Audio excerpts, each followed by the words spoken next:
Hall எல்லோரும் எப்படி இருக்கீங்க? நல்லா இருக்கீங்களா?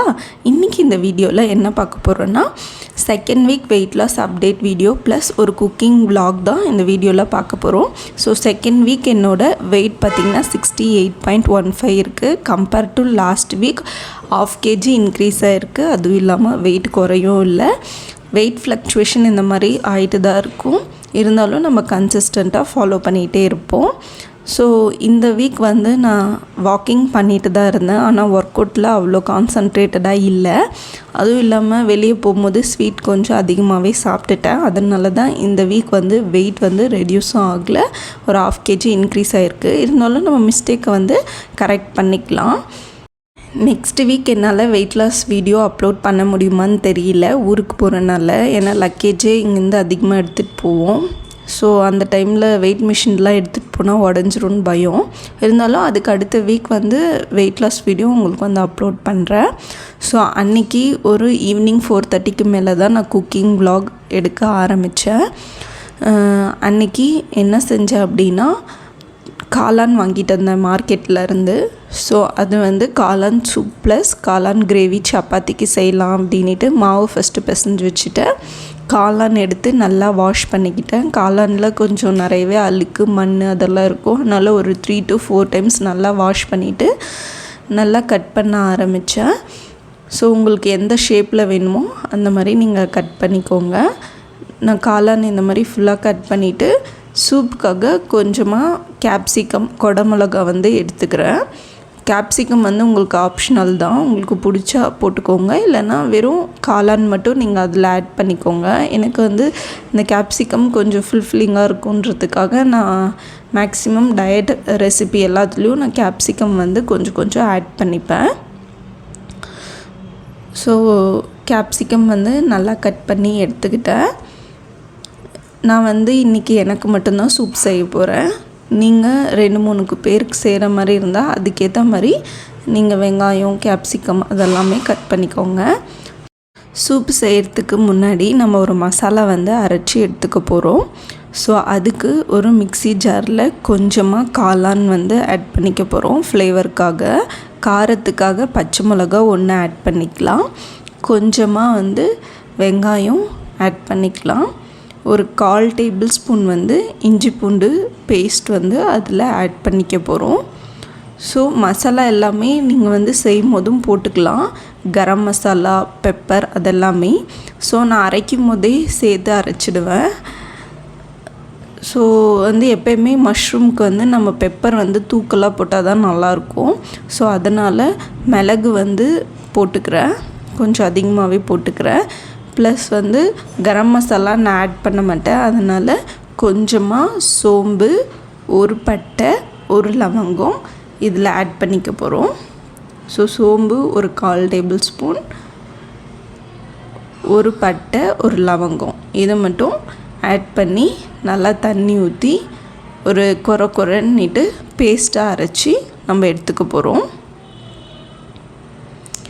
ஸோ டயட்டில் இருக்கும்போது இந்த மாதிரி சூப்ஸ் நம்ம பிரேக்ஃபாஸ்ட்டாவோ டின்னராகவோ நம்ம எடுத்துக்கணும் அப்படின்னா வெயிட் நல்லாவே குறையும். ஸோ அதுக்காக தான் நான் வெயிட் ரெடியூஸ் ஆகலைன்னு இந்த மஷ்ரூம் சூப் செஞ்சேன். ஸோ நம்ம அரைச்சி வச்ச பேஸ்ட் ரெடி பண்ணி வச்சுட்டோம். ஸோ ஒரு பேனில் உங்களுக்கு தேவையான அளவு எண்ணெய் ஊற்றிக்கோங்க. அதில் கொஞ்சமாக சோம்பு ஃப்ளேவருக்காக ஆட் பண்ணிக்க போகிறேன். ப்ளஸ் கொஞ்சமாக வெங்காயம் நல்லா வதக்கிட்டு நம்ம கட் பண்ணி வச்ச கேப்சிகமும் அதில் இப்போது ஆட் பண்ணிக்கிறோம். ப்ளஸ் இஞ்சி பூண்டு பேஸ்ட் ஆல்ரெடி நம்ம 1/4 டேபிள்ஸ்பூன் நம்ம அரைக்கும் போதே ஆட் பண்ணிட்டோம். அதனால் கொஞ்சமாக அதில் இஞ்சி பூண்டு பேஸ்ட் ஆட் பண்ணிக்க போகிறோம். ஸோ ஆட் பண்ணிவிட்டு நல்லா ஃப்ரை பண்ணிவிடுங்க. பச்சை வாசனை இஞ்சி பூண்டு விழுதோட பச்சை வாசனை போகிற அளவுக்கு நல்லா ஃப்ரை பண்ணிவிட்டு உங்களுக்கு தேவையான அளவுக்கு மஷ்ரூம் கொஞ்சம் ஆட் பண்ணி அதில் உப்பு போட்டு நல்லா மறுபடியும் ஃப்ரை பண்ணிவிடுங்க. ஃப்ரை பண்ணிவிட்டு நல்லா வேக விட்டுருங்க தண்ணி ஊற்றி. அது ஒரு 3/4 வெந்த உடனே அதில் நம்ம அரைச்சி வச்ச பேஸ்ட் வந்து ஊற்றிக்க போகிறோம். அந்த க்ரீமி கன்சிஸ்டன்சிக்காக எல்லோரும் கார்ன்ஃப்ளவர் ஆட் பண்ணுவாங்க. என்கிட்ட கார்ன்ஃப்ளவர் இல்லை, அதனால நான் வந்து கோதுமாவு தான் இதில் ஆட் பண்ணியிருக்கேன். ஸோ அதில் கோதுமாவை ஆட் பண்ணி தண்ணி நல்லா ஊற்றிக்கோங்க. தண்ணி நல்லா ஊற்றி நல்லா மூடி விட்டுருங்க. ஏன்னா நம்ம அரைச்சி வச்ச பேஸ்ட்டில் வந்து காளான் வந்து அப்படியே பச்சையாக தான் இருக்கும், வெந்திருக்காது. ஸோ நல்லா ஒரு 10 to 15 minutes கொதிக்க விட்டுருங்க. இப்போ பாருங்கள், நல்லா கொதித்தோடனே அந்த நம்ம கோதுமாவை ஆட் பண்ணனால வீட் ஃப்ளோரு நல்லா ஒரு க்ரீமியாக இருக்குது. டேஸ்ட்டுமே ரொம்ப சூப்பராக இருந்துச்சு. ஸோ இதை கண்டிப்பாக ட்ரை பண்ணி பாருங்கள். ஸோ நெக்ஸ்ட்டு பார்த்திங்கன்னா மஷ்ரூம் கிரேவி செய்ய போகிறேன்.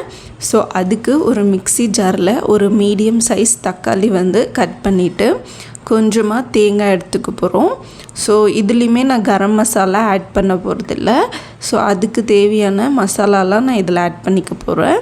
ஸோ 2 பட்டை, 2 லவங்கம், கொஞ்சமாக சோம்பு, மிளகு, சீரகம் இதெல்லாம் ஆட் பண்ணிக்கிட்டேன். காரத்துக்காக 2 வரமிளகா, கொஞ்சமாக தனியா. ஸோ மசாலா எல்லாமே நான் இதில் ஆட் பண்ணிக்க போகிறேன். ஸோ நல்லா கொரன்னு அரைச்சி எடுத்துட்டு அடுப்பில் ஒரு பேன் வச்சு உங்களுக்கு தேவையான அளவு எண்ணெய் ஊற்றிக்கோங்க. நான் வந்து ஒரு 2 டேபிள் ஸ்பூன் எண்ணெய் வந்து ஊற்றிக்கிட்டேன்.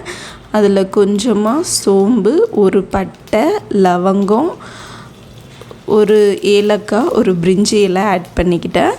கொஞ்சமாக கருவேப்பிலையும் அதில் ஆட் பண்ணிக்கிட்டேன். ஸோ கட் பண்ணி வச்ச வெங்காயமும் நம்ம இதில் ஆட் பண்ணி நல்லா வதக்கிக்கலாம். ஸோ வதக்கின உடனே ஒரு 2 டேபிள் ஸ்பூன் வந்து இஞ்சி பூண்டு பேஸ்ட் வந்து அதில் ஆட் பண்ணி இஞ்சி பூண்டு பேஸ்ட் பச்சை வாசனை போகிற வரைக்கும் நல்லா வதக்கிட்டு அதில் நம்ம கட் பண்ணி வச்ச மஷ்ரூம் வந்து ஆட் பண்ணிக்க போகிறோம். ஸோ சூப் செஞ்சுட்டு மீதி இருக்க எல்லாமே நான் கிரேவியில் தான் போட்டேன். ஸோ ஆல்ரெடி மஷ்ரூம்லேயே தண்ணி இருக்கும், இருந்தாலும் நம்ம நல்லா வதக்கி கொஞ்சமாக அதில் தேவையான அளவு உப்பு போட்டு கொஞ்சம் தண்ணி ஊற்றி நல்லா மூடி வச்சுடுங்க. ஒரு 3/4 பதத்துக்கு மஷ்ரூம் வந்து வேக விட்டுருங்க.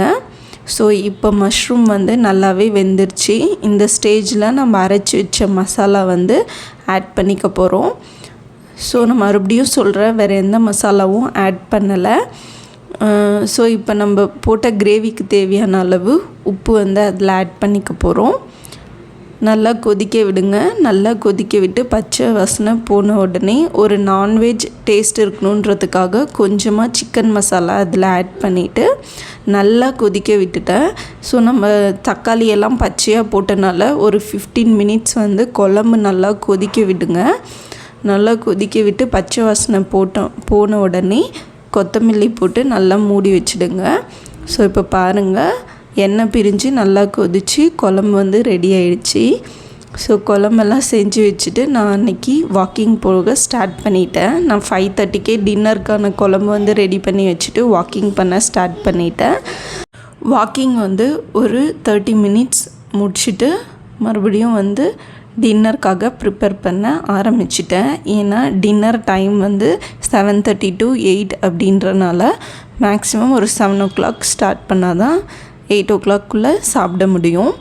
ஸோ அன்றைக்கி டின்னருக்கு வந்து எக் சப்பாத்தி ஒன்று எடுத்துகிட்டு அதில் மஷ்ரூம் கிரேவி ஆட் பண்ணி சாப்பிட்டுக்கினேன். கிரேவி வந்து முன்னாடியே செஞ்சு வச்சனால கொஞ்சம் ஈஸியாக இருந்துச்சு, டைமுக்கு என்னால் சாப்பிட முடிஞ்சுது. ஸோ அன்றைக்கி எவ்வளோ ஸ்டெப்ஸ் கம்ப்ளீட் பண்ணியிருக்கேன்னு பார்த்திங்கன்னா 5000 ஸ்டெப்ஸ் தான் கம்ப்ளீட் பண்ணியிருக்கேன்.